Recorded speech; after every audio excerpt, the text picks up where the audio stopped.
অনেক দিন পর আমার একটা নতুন রান্নার রেসিপি নিয়ে তোমাদের সামনে হাজির হলাম। আশা করি তোমরা সবাই ভালো আছো, আমিও ভালো আছি। ভেটকি ফ্রাই তো অনেক হলো, এবার না একটু লোটে ফ্রাই খাওয়া যাক। তো দেখো, তার জন্য খুব সুন্দর আমি লোটে মাছ নিয়ে নিয়েছি। নিয়ে এটাকে ভালো করে ধুতে হবে, ধোয়ার আগে ভালোভাবে কাটতে হবে। এবার কাটার প্রসেসটা তোমাদের দেখাই।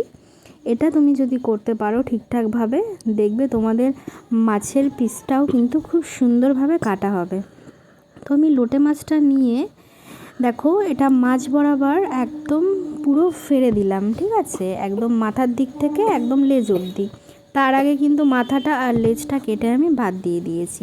তোমরা স্টেপ বাই স্টেপ যদি ফলো করে কাটো জিনিসটা, তোমাদেরও কিন্তু সেম পদ্ধতিতে সেমভাবে কাটা হবে।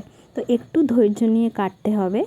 আর তোমরা কিন্তু এটা বটিতেও কাটতে পারো, যেহেতু বটি দিয়ে অনেকে কাটতে পারে না, এতে মাছটা কেটে যাওয়ার সম্ভাবনা থাকে।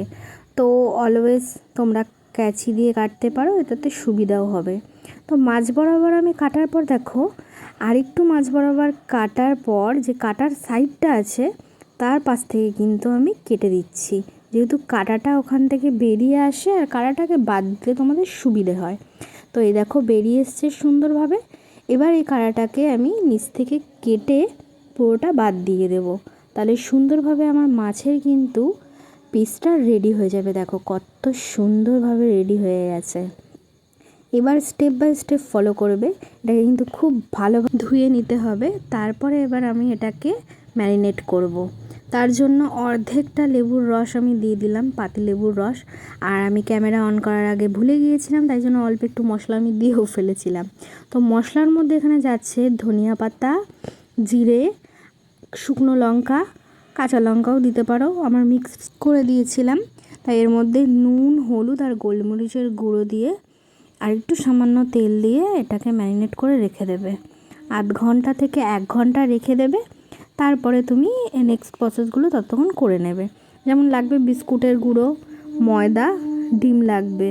আমি বিস্কুটের গুঁড়োটা কিন্তু আমি নিজে বাড়িতে তৈরি করেছিলাম, টোস্ট বিস্কুট যে হয় ওটাই আমি এনে মিক্সিতে গুঁড়ো করে নিয়েছিলাম। তোমরা চিড়ে দিয়েও করতে পারো, বাট আমি টোস্ট বিস্কুট দিয়েই করাটা মনে হলো যে করি, তাই। তো যাই হোক, দেখো ময়দা নিয়ে নিয়েছি, ডিম আর এই যে টোস্ট বিস্কুটের গুঁড়োটা আমি বানিয়ে নিয়েছি। এবার ম্যারিনেট করা ফিশগুলোকে একের পর এক ভালো করে কোটিং দিতে হবে। তো কোটিংটা দেওয়ার জন্য কি করব দেখো, স্টেপ বাই স্টেপ। তো মাছটাকে আমি এখান থেকে নিলাম, নিয়ে আমি এটাকে ভালো করে ময়দা মাখালাম। ভালোভাবে ময়দাটা মাখাতে হবে, একটু চেপে চেপে মাখানোর পর এটাকে কিন্তু আমি ডিমে ডিপ করব ভালো করে কোটিংটা তৈরি করার জন্য। এবার আমি এটাকে ডিমে দিয়ে দেব, ভালো করে এপিট ওপিট নাড়িয়ে চাড়িয়ে ডিমটা লাগিয়ে নেব। তারপরে এটাকে বিস্কুট গুঁড়োর মধ্যে ভালো করে এটাকেও কিন্তু কোট করতে হবে। তো যাই হোক, দেখো বিস্কুট গুঁড়োর মধ্যে ভালোভাবে মাখিয়ে নেওয়ার পর একটা চপিং বোর্ডের মধ্যে নিয়ে আমি এগুলোকে ফ্রাইয়ের আকারে দেব, শেপটা দেবো আর কি। তোমরা তোমাদের ইচ্ছে মতো ভালোভাবে মানে যে কোনো আকার দিতে পারো। তো আমি নর্মালি একটু চৌকো রেখেছিলাম, আর পরেরগুলো আমি 2-1টা কিন্তু লেজ সমেতও কেটেছিলাম।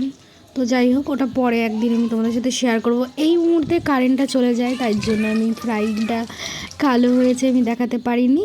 তো এবার দেখো ফাইনাল রেজাল্ট কেমন হলো জানিও।